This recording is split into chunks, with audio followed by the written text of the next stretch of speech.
All right, buckle up, everybody, because today we are diving deep, deep into something hugey, the philosophy of AI.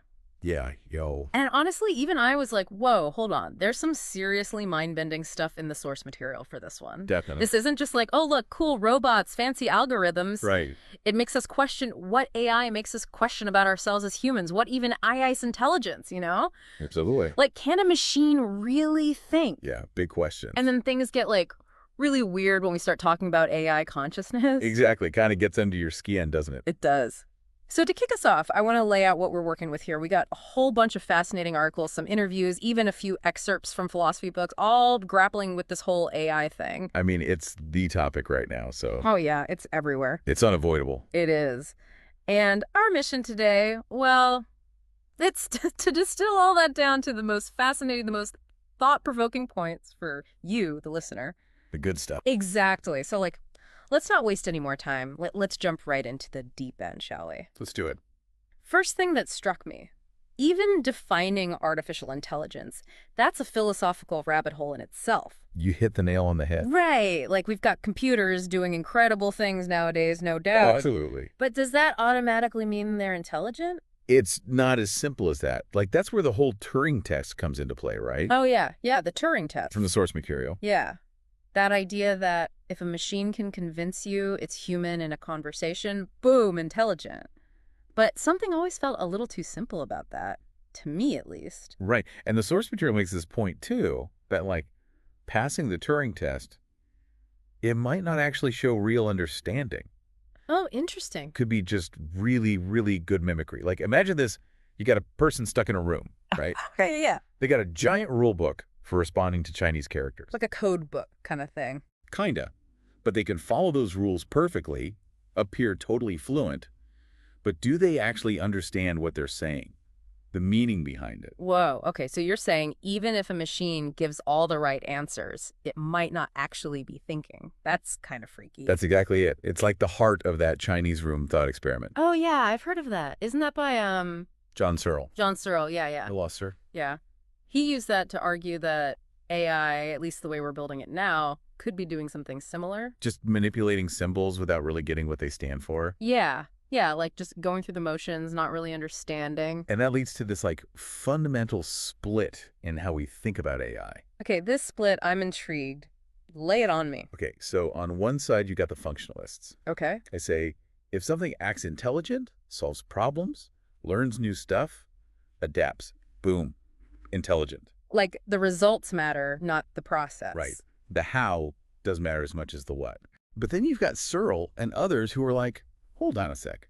It's clever, but is it understanding? Right, right. Like just following a super complex program, even a really impressive one, doesn't equal true comprehension. Okay, so it's like one side's focused on what AI does, and the other is all about what's happening on the inside.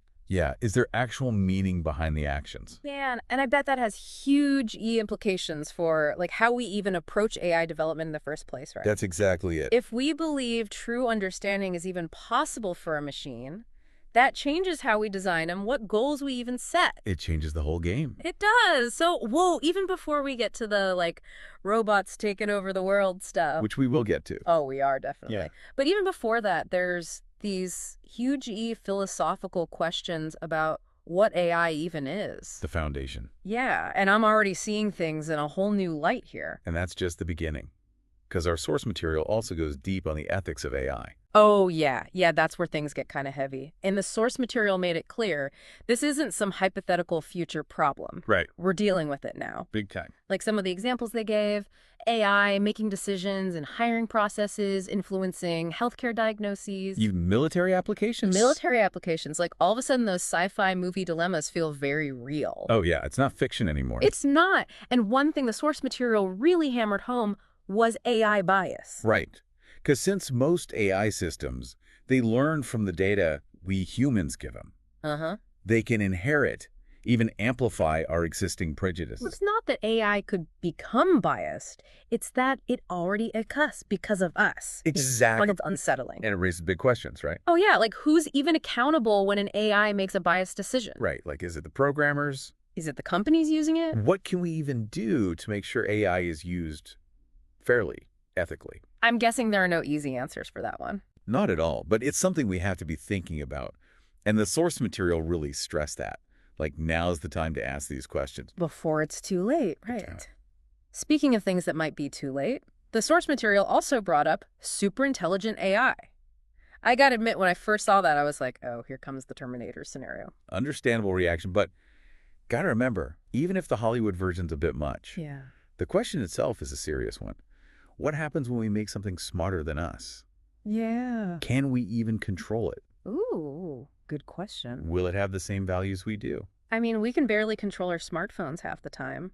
Giving a machine superintelligence seems risky at best. And the source material doesn't shy away from those risks. Yeah. Acknowledges that while, yeah, superintelligent AI could solve some of our biggest problems, it could also be a huge EE threat if we're not super careful how we develop it. Okay, so we've gone from like, can AI even understand language, to worrying about it becoming super intelligent and maybe wiping us out. And honestly, we're just getting started. What's next? Time travel. Not quite time travel, but how about something even more mind-bending? Next up, we're going to dive into AI consciousness. Get ready, because things are about to get philosophical. All right, so we've talked about AI potentially becoming super intelligent, but can a machine actually feel anything? Like, that's where things get really trippy. Oh, it's a question that's been bugging philosophers for centuries. And AI is forcing us to, like, really confront it. It is, isn't it? And even just defining consciousness, that's a slippery slope in itself. Totally. Like, where do you even start? Right, the source material uses all these phrases, subjective experience, the feeling of being aware. Right. But even those are kind of hard to grasp, It's like, I know I'm conscious, but how do I explain what that actually feels like? Exactly. And that's where this idea of qualia comes in. Qualia, yeah. It's like the term for the subjective qualitative feeling of an experience, like the redness of red, the taste of chocolate, or even like the feeling of pain. Okay, yeah. And the source material makes this point that even a super complex AI, one that can like process information, respond in ways that seem intelligent, it might not actually have those inner qualitative experiences. Whoa, okay, so a machine could, like, theoretically pass the Turing test, solve crazy equations, maybe even write a symphony, Right. but not actually feel any of it. That's almost sad. It is a weird thought, isn't it? It is. It kind of makes you wonder, like, what would it take for a machine to actually experience the world the way we do? Right. I mean, we can't even fully explain how our own consciousness works. Yeah. So how are we supposed to recreate that in a machine?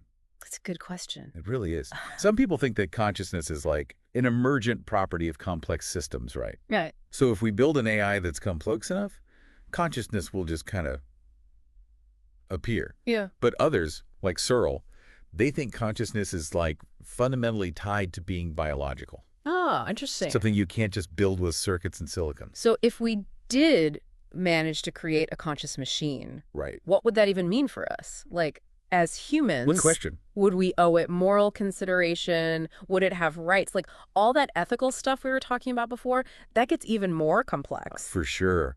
I mean, just the idea of creating conscious AI raises these fundamental questions about our place in the universe, right? Right. Like, if we're not the only ever beings who can have subjective experiences, what does that say about human consciousness? It's almost like AI is making us rethink what it means to even be human. It really is. And honestly, I'm not sure if that's terrifying or exhilarating. Maybe both. Right.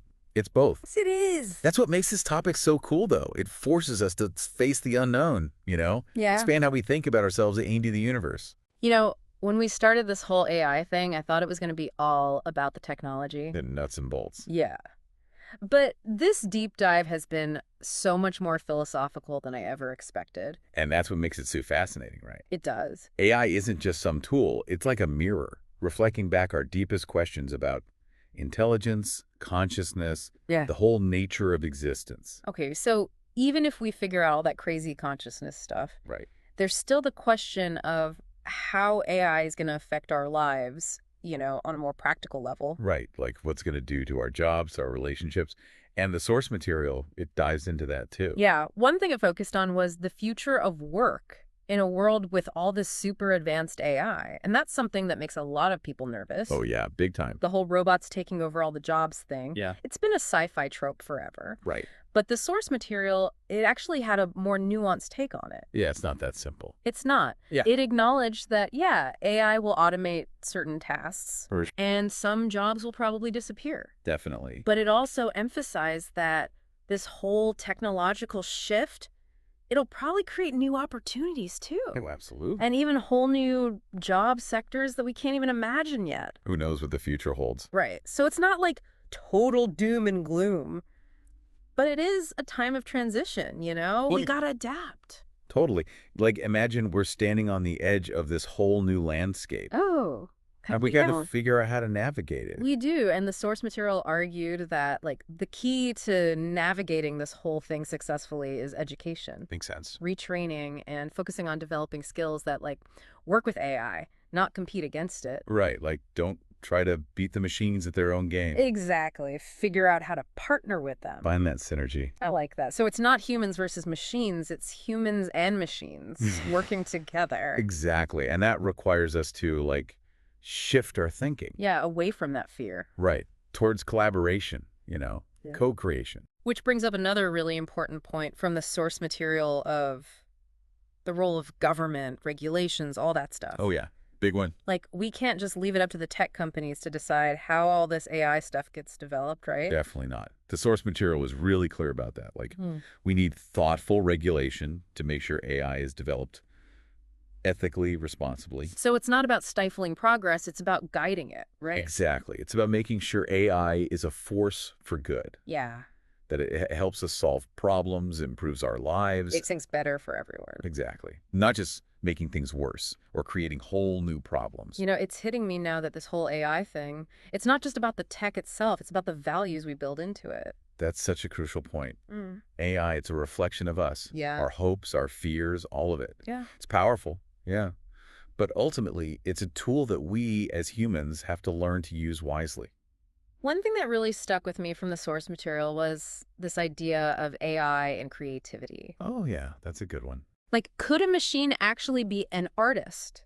That's the million-dollar question right now, isn't it? It is, and it's sparking a lot of debate. Oh, yeah. Like, in the past few years, we've seen AI create music, paintings, even write poetry. Right. And a lot of it is actually really good. I've seen some of the AI art online.